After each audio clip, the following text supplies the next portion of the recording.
Hey everyone, it's Bina 007 here for the latest episode of Vassals of Kingsgrave's Agatha Christie linear reread. And in this episode 47, we're going to be talking about Hickory Dickory Dock, also known as Hickory Dickory Death. And it was originally published in October 1955. Now, this, as many of the novels in the 1950s, is going to be another mini-pod, which means I'm discussing it on my own.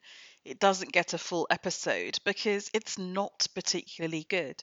And you'll have heard me and Pat use phraseology like top tier Christie and second tier Christie. And I truly believe this is third tier Christie. It's a painful book to read. I normally read these in one sitting. I normally time them for when I have some travel so I can read them on a flight. But I picked this one up and put it down so many times I found it like wading through molasses. It was not pleasurable to read, maybe because a lot of the characters are just unpleasant, but not in an overarching evil tone that's interesting in its own right. It's just a nasty, squalid little novel that runs for around 250 pages, so it's not one of her longest, but it feels very long and tortuous. So let's get into it. As always, this will be spoiler free up until the end credits music, and then we'll get into the solution and the clues. So, the big concept of this novel is that it is set in a student hostel. Poirot is initially asked to investigate a series of petty thefts and pieces of sabotage that have happened in the hostel. And the reason he goes there, because this does very much seem beneath him at first, is that the hostel is run by his secretary, Miss Lemon's sister, Mrs. Hubbard. So, this is the first time in a full length novel that we're getting Miss Lemon, a character who will be very well known to all of us who've watched the David Suchet TV adaptations. But we finally meet Miss Lemon here, and she's going to look very different to the Miss Lemon of the TV show.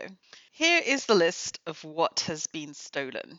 Evening shoe, one of a new pair, bracelet, costume jewellery, diamond ring found in a plate of soup, powder compact, lipstick, stethoscope, earrings, cigarette lighter, old flannel trousers, electric light bulbs, box of chocolates, silk scarf found cut to pieces, rucksack, ditto, boracic powder, bath salts, a cookery book. So it's a completely ramshackle list. It's always interesting, right, when Agatha Christie gives you a list or a map or a letter that's actually shown as a letter rather than text. Pay attention to the list. So that's why I read it out just then. And the plot of the novel is that Poirot quite easily identifies the thief, but then the thief is very quickly murdered. Now, also, this is one of a series of novels that have nursery rhyme titles. So this is taken from Hickory Dickory Dock. A mouse ran up the clock. The clock struck one, the mouse ran down, Hickory Dickory Dock. I mean, it's not a very well worked in nursery rhyme title because literally the only thing connecting this novel to the nursery rhyme is the fact the hostel is set on Hickory Road. And I suppose by giving Miss Lemon's sister the married name of Mrs. Hubbard, it's also alluding to another nursery rhyme. But really, this is very, very thin gruel, I would say. As I said before, this book was published in October of 1955. The previous book had been published in November of 1954, so Destination Unknown. Agatha Christie's readers have therefore had a year's worth of historical events against which to set the events of this book in context. So let's bring ourselves up to speed.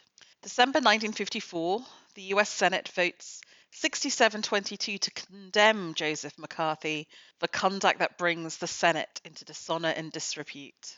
We also get the opening of the first Burger King in Miami, Florida. In January of 1955, US Congress authorizes President Eisenhower to use force to protect Taiwan from the People's Republic of China, something that is geopolitically relevant even today. In March 1955, and this is something of the ongoing civil rights movement, Claudette Colvin, a 15-year-old African-American girl, refuses to give up her seat on a bus in Montgomery, Alabama, to a white woman after the driver demands it. She is carried off the bus backwards while being kicked, handcuffed, and harassed on her way to the police station. She becomes a plaintiff in Browder versus Gale, 1956, which rules that bus segregation is unconstitutional. Also in March 1955, Elvis Presley makes his TV debut on Louisiana Hayride. We also get the movie adaptation of the novel Blackboard Jungle, which features the famous single Rock Around the Clock by Bill Haley and his comments. So we have really the rise of the teenager in this period. In April 1955, Winston Churchill resigns as Prime Minister of the United Kingdom due to ill health. He is 80, which I guess puts the current US presidential election in context. We also have the Salk polio vaccine getting full approval by the FDA. And the first franchise McDonald's restaurant is opened by Ray Kroc in Des Plaines, Illinois. May 1955, West Germany becomes a sovereign country. A young Jim Henson introduces the earliest version of Kermit the Frog. And 8 communist bloc countries, including the Soviet Union, sign a mutual defense treaty known as the Warsaw Pact. In July 1955, Ruth Ellis is hanged for murder in London. She is the last woman ever to be executed in the United Kingdom. And in a lighter note, the Disneyland theme park opens in Anaheim, California. In August 1955, and this is really sobering, black 14-year-old Emmett Till is lynched and shot in the head for allegedly whistling at a white woman in Money, Mississippi. His white murderers are acquitted by an all-white jury. September 1955, Little Richard records Tutti Frutti in New Orleans, and it's released in October. Seminal moment in rock and roll history, but also queer history, if you listen to the original lyrics, and if you think of Little Richard and his whole life. Also in September 1955, Vladimir Nabokov publishes controversial novel Lolita. We get commercial television in the United Kingdom with the formation of the Independent Television Authority's ITV, which is going to be the channel that all those decades later produces those David Suchet TV shows. September 1955, James Dean dies in a car crash. A month later, his only film, Rebel Without a Cause, is released in the United States. So truly, it's the era of the teenager. Okay, so those are the events of the time. Cold War suspicion and paranoia, technological advances, and the civil rights movement gathering steam. And against that, we have our published novel, Hickory Dickory Dock. So let's start with the characters. We, of course, have Hercule Poirot, but we also have Miss Lemon. This is how she is described, and this is actually how the book opens. Hercule Poirot frowned. Miss Lemon, he said. Yes, Monsieur Poirot. There are 3 mistakes in this letter. His voice held incredulity. For Miss Lemon, that hideous and deficient woman, never made mistakes. She is never ill, never tired, never upset, never inaccurate. For all practical purposes, that is to say, she was not a woman at all. She was a machine, the perfect secretary. She knew everything, she coped with everything. She ran Hercule Poirot's life for him, so that too functioned like a machine. Order and method had been Hercule Poirot's watchwords for many years ago. With George his perfect manservant and Miss Lemon his perfect secretary, order and method ruled supreme in his life. So that's the description of Miss Lemon, which is very different in looks with her grizzled hair than the lovely, glamorous Miss Lemon we know from the TV show. But let us make mention here of the fact that this book is going to be unusually populated with a diverse set of characters. And therefore it is a book which is going to be unusually populated with racism.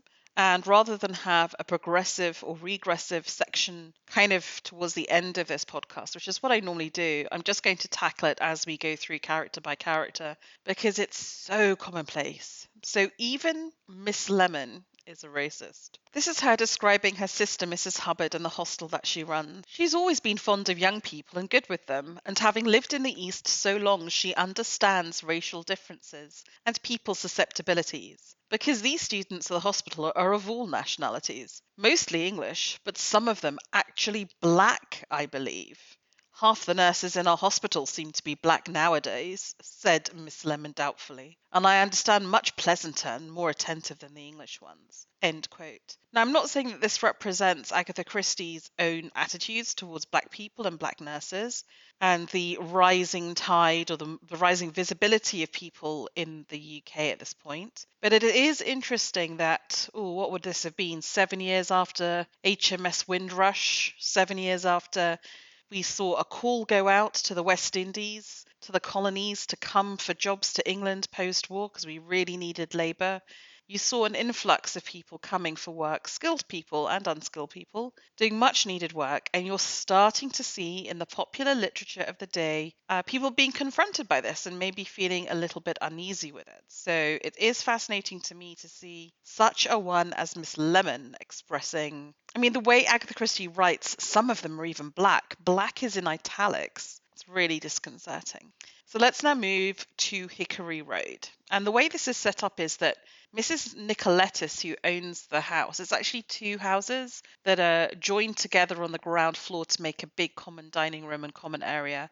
And then the boys sleep in the bedrooms on one side of the house, in one of the houses, and the girls in the other house, so that propriety is kept with that situation. And Mrs. Hubbard works as the warden. So this is how Mrs. Nicoletis is described. She is part Greek.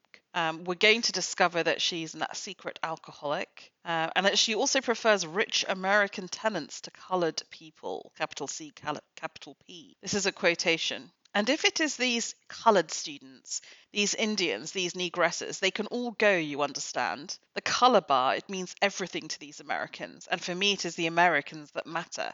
As for the coloured ones, scram. End quote. So she wants to take the rich American tenants and feels that the Americans are racist against black people, so why should she have black tenants? It's almost like I'm not even sure if she's racist herself. It's just she wants to pander to the Americans' segregation ways, I guess. Ridiculous. But then I was wondering when reading one of her hysterical outbursts whether Mrs. Nicoletis could have been subject to Nazi persecution in World War II. A little bit like the Hungarian housekeeper in A Murder is Announced. Because this is her reaction. Quote, Gestapo, said Mrs. Nicoletis, who was now quiet but sullen. I shouldn't think any more about it if I were you, said Mrs. Hubbard soothingly. Gestapo, said Mrs. Nicoletis again. Gestapo, that is what they are. They have to do their duty, you know, said Mrs. Hubbard. Is it their duty to pry into my private cupboards? End quote. So I don't know, maybe there's something more to her, but yes, she's treated as, living amongst rather sort of disgusting soiled cushions and just low-level racism in the depiction of Mrs. Nicoletis. And she herself as a character is also racist. There we are. Now let's have a look at the people who live at Hickory Road. The first is Celia Austen. She is a chemist in the dispensary at St. Catherine's Hospital. She is rather lovesick and really fancies Colin McNabb, who is a student who's doing postgraduate studies in psychology. And he's the one who had his trousers nicked. And it's interesting that Celia is the person who will go on to admit that she committed some of the petty thefts and will also be the murder victim, poisoned with morphine in her coffee. Amongst the girls, we also have Patricia Lane, who's a student with a diploma in archaeology. She's the one who owns the diamond ring that is stolen. She has a soft spot for Nigel Chapman. We also have Valerie Hobhouse, who is actually not a student but is employed as the co-owner of Sabrina Fair, which is a beauty parlour. She's the one who has the diamond ring show up in her soup and her silk scarf cut up. We then have Sally Finch, who's an American student specialising in poetry. She's the one who has one of her expensive shoes stolen. And she's the one, maybe this is Agatha Christie trying to make a point about Americans being more sensitive to segregation in the colour bar. But I don't know, it's weird because Sally Finch actually does have friendships with two black people who are living in the house. But the way in which she describes them is also racist. So there is a female student who's meant to be very smart. She's a law student called Elizabeth Johnston. She had her work ruined with green ink. And this is how Sally Finch describes her. What's happened to Black Bess? Agatha Christie editorializes, this nickname was an affectionate one and had been accepted as such by the girl herself. Had it really? Had it? I wonder how Black Bess really felt about that nickname. And then this is Sally Finch talking about Mr. Akebombo, who's an African student. Quote, Akebombo's scared, she said. He's always very superior and civilized, but there's a good old West African belief in magic very close to the surface. So neither of those two descriptions are particularly pleasing, especially as we see Agatha Christie kind of sign off on them or co-sign on them. So we've already mentioned Elizabeth Johnston, the highly impressive law student, but she herself has prejudices. Everyone's a little bit racist in the book. So this is what she says of Sally Finch, the American. Quote, that is her American way of thought. They are all the same, these Americans, nervous, apprehensive, suspecting every kind of foolish thing. Look at the fools they make of themselves with their witch hunts, their hysterical spy mania, their obsession over communism. Sally Finch is typical. And I think that's, I mean, it's kind of interesting because actually, is that a rational thing to think at the time of the McCarthy witch hunts? Maybe. Okay, and so rounding out the female students, we have Genevieve Marico, who's a French student studying English literature, and Jean Tomlinson, who is actually in full-time employment doing physical therapy at St. Catherine's Hospital. And she herself is also a little bit racist. Quotation. No, I don't think Nigel would do that either. I think it's much more likely to be Mr. Akebombo. Really? Why should he do it? Jealousy. All these coloured people are very jealous of each other and very hysterical. Wonderful. So that's the bunch of girls living in the house. Now let's get to the boys. There's Leonard, Len Bateson, a student residing at Hickory Road studying medicine and surgery. He's Cockney. He's had his stethoscope nicked. It's known that he has a bit of a temper. There's Chandra Lal, an Indian student who's studying political science. He had his boracic powder, which you use to treat your eyes if your eyes are irritated. He has that stolen. We have Gopal Ram, another Indian student, also studying political science. Ahmed Ali, also an Egyptian student. The aforementioned Mr. Akibombo. Rene Halle, a French student, also studying English literature. And that rounds out the house. So it really is a diverse group. And I suppose in a way one should praise Agatha Christie for showing the true diversity of East London at this time and for focusing on student life. But my word, these portraits are all very disturbingly full of low-key racism. And that also goes for the staff, right? So also living in this house is Maria, the Italian cook, and Geronimo, her husband, who's basically the sort of the jack of all trades in the house. And they are shown to be basically completely hysterical Southern Europeans. I mean, it's just a very tropey, kind of cliched 1950s view of what Italians would be like, I guess, just very prejudiced. Quote, "It is I who will be accused, I and Geronimo, the povero. What justice can you expect in a foreign land? No, I cannot cook the risotto as you suggest. They send the wrong rice. I make you instead the spaghetti. We had spaghetti last night. It does not matter. In my country we eat the spaghetti every day. Every single day. The pasta, it is good all the time. Yes, but you're in England now. Very well then, I make the stew. The English stew. You will not like it, but I make it.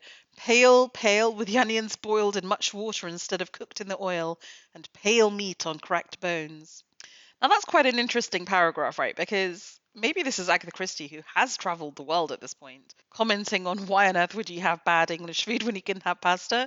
But still, the way in which it's drawn is just, yeah, it doesn't sit well. And later on in the novel, here's Geronimo, Maria's husband. Quote, "It is terrible," he whispered as he assisted Poirot off with his overcoat. "We have police here all the time. Ask questions. Go here, go there. Look in cupboards, look in drawers. Come into Maria's kitchen even." Maria very angry. She says she liked to hit policemen with rolling pin, but I say better not. I say policemen not like being hit by rolling pins, and they make us more embarrassments if Maria do that. End quote. I mean, it's so infantilizing and so. I mean, I don't think it beats the depiction of the Hungarian cook in A Murder is Announced for sheer offensiveness, but this is very close on, right? Anyway, so this is the whole bunch of people that Hercule Poirot has to investigate. He has to figure out who was nicking the stuff, who was sabotaging the stuff at Hickory Road, why, and who murdered poor Celia. Let's get into adaptations. There's only one adaptation of this book, which is part of the David Suchet Poirot series on ITV. We also have Philip Jackson as Inspector Japp and Pauline Moran as Miss Lemon, very different to the book. Among the students, we have a lot of people who will go on to be more famous actors, including Damian Lewis from Band of Brothers and most recently Billions as Leonard Bateson, and Jonathan Firth, maybe most famously known as Colin Firth's little brother, as Nigel Chapman. A lot of the non-diverse. In this adaptation, a lot of the characters who aren't white are cut out. I'll get into why that does or doesn't work when we get into the solution and clues section. But there are other changes made. I think broadly speaking, it doesn't matter. It captures the spirit of the book. It's not a particularly good book, so I'm not that worried that they've sort of, played a little fast and loose with the plotting. I don't think it's a particularly interesting adaptation unless you want to see a very, very young Damian Lewis. And frankly, I would give both book and adaptation a miss. This is one of my least favourite Agatha Christie novels. Which is a rather sad thing to say, isn't it? And it's not because I'm becoming jaded. I think you really are at this point, 1955, Agatha Christie's mid-60s. You're really seeing a drop-off in quality and indeed frequency. So there we are. Stay tuned after the end credits music for more on the solution, a little bit more on why this book is quite offensive. And if not, tune in next time for episode 48, in which we will cover Dead Man's Folly, another Hercule Poirot novel, but one that also includes Ariadne Oliver. In the meantime, thank you for listening.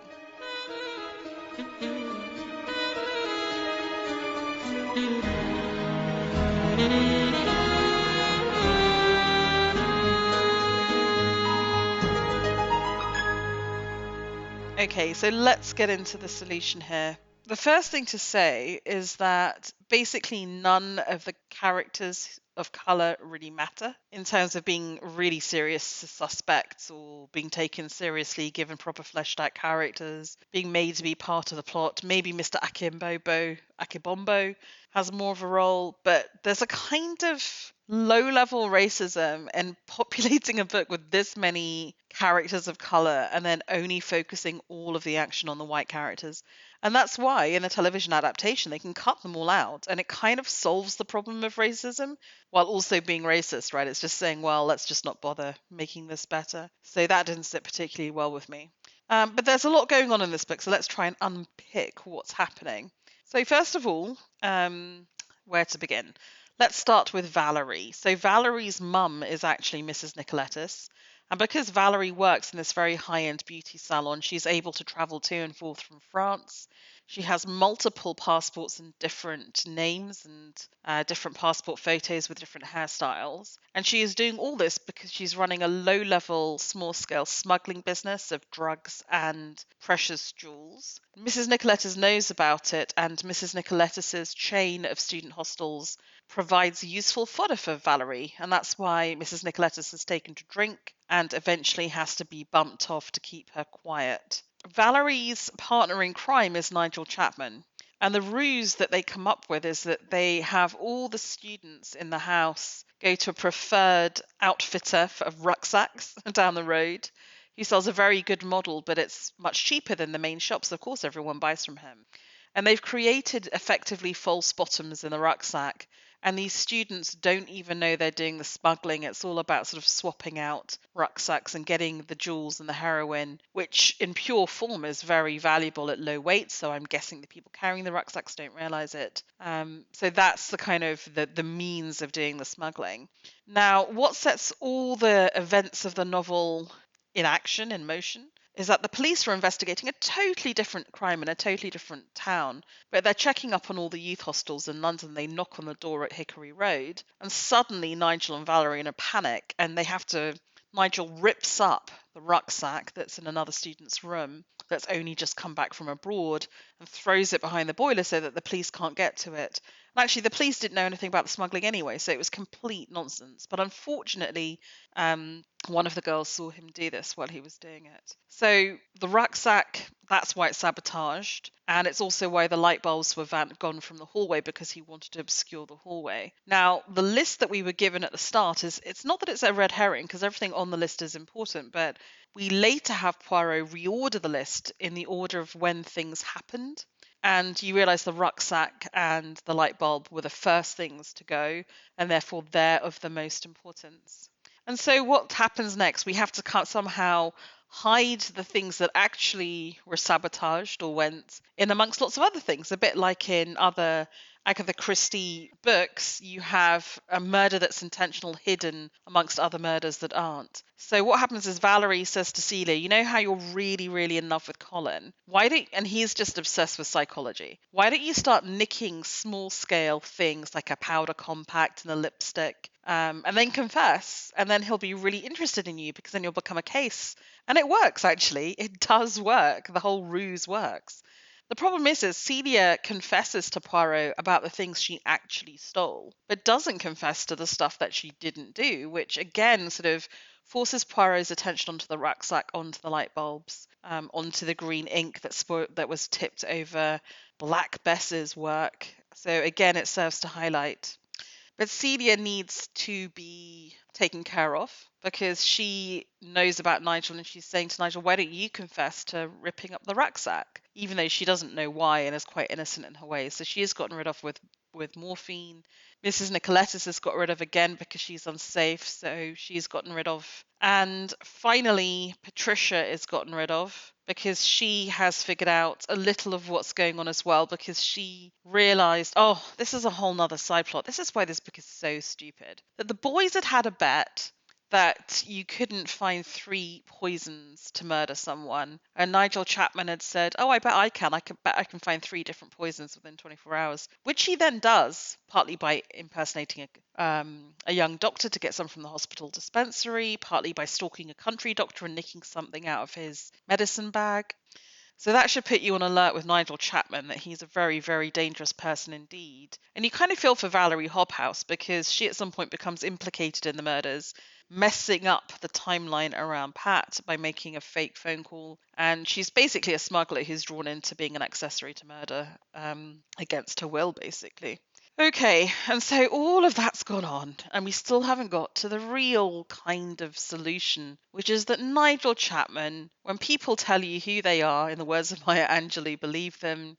He has all the hallmarks of a classic Agatha Christie murderer. Remember, she believes, and the old man in Crooked House, the chief inspector, tells us that murderers are very boastful. They can't help boasting in front of an audience.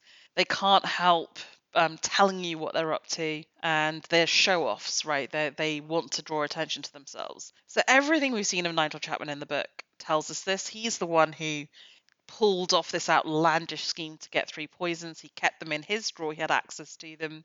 And if he can pull off, nicking 3 types of poisons, why wouldn't he administer them? We also realize that just as Valerie Hobhouse has a alternative, I guess, her mum's Mrs. Nicoletis, and we didn't know this, that Nigel Chapman also has a past whereby his father is actually Lord Stanley, who's a very famous research scientist. And he was basically, in fact, do we really know the reason? Because Nigel says that his dad killed his mum with an overdose of sleeping pills. We realize at the end that actually it was Nigel who killed his mum. Oh, yes, we do find out because Nigel's basically stolen money from his dad and forged checks. And his dad has said, this is really going to be it. And his mum finds out that he's done something again. She's going to tell the dad. And basically, Nigel kills her before. Well, she does still do that after because she realizes she's been murdered or she's been poisoned. And so the dad does this really weird thing. He knows his son has murdered his wife, but rather than just calling in the police, he decides that his wife wouldn't have wanted the family name sullied. So he gets his son to write out a confession about the mum and says, "If you ever commit another crime, I will hand this confession in to the police. But I'm giving you another chance to live a life on the straight and narrow. You need to change your name. You're going to get your trust fund come through from your mum's side. And I really hope you make a fresh start of it," which I find to be so unbelievably naive. And the old man, Lord Stanley, has just died, and this is partly why Patricia has to be killed, because she kind of has a thing for Nigel and she's written to the dad to try and get them to reconcile. Ugh, anyway.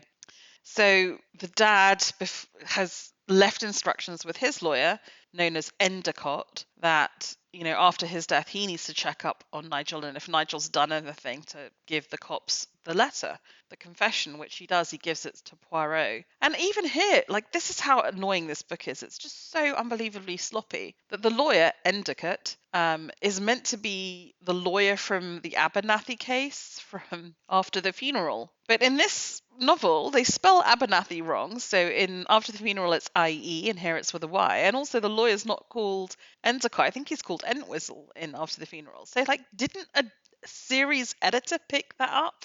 It just leads to that whole kind of impression of this being kind of slapdash and just kind of, I don't know. Yeah, it's not a good novel. There's just simultaneously so much plot and not enough plot and not a tight enough plot. I mean, yes, the mechanics sort of all work, but at the end of the day, does anyone even care? It's just so, so, so poor. Anyway, I didn't like any of the characters here. I don't think they were memorable. They were all borderline racist. I think Agatha Christie's macro and micro choices are just really questionable, and it just left me with a really bad taste in my mouth. So I am going to say, do not read this book, do not watch the adaptation, and that's it, really. God, that's a very depressing end to the episode. If any of you out there have better and more positive things to say about this novel, please feel free to leave a comment on the YouTube channel, join us on the Discord, find me on Threads or Twitter at Bina007. I would love to discuss it with you and think this is better, or come to the conclusion that this is better than I think it is, because I am just very, I don't know, maybe you can tell from this podcast, I feel very down on this book. And it feels weird to me. Like, there are other Agatha Christie books I haven't liked, but this one just really left me with a bad taste in the mouth.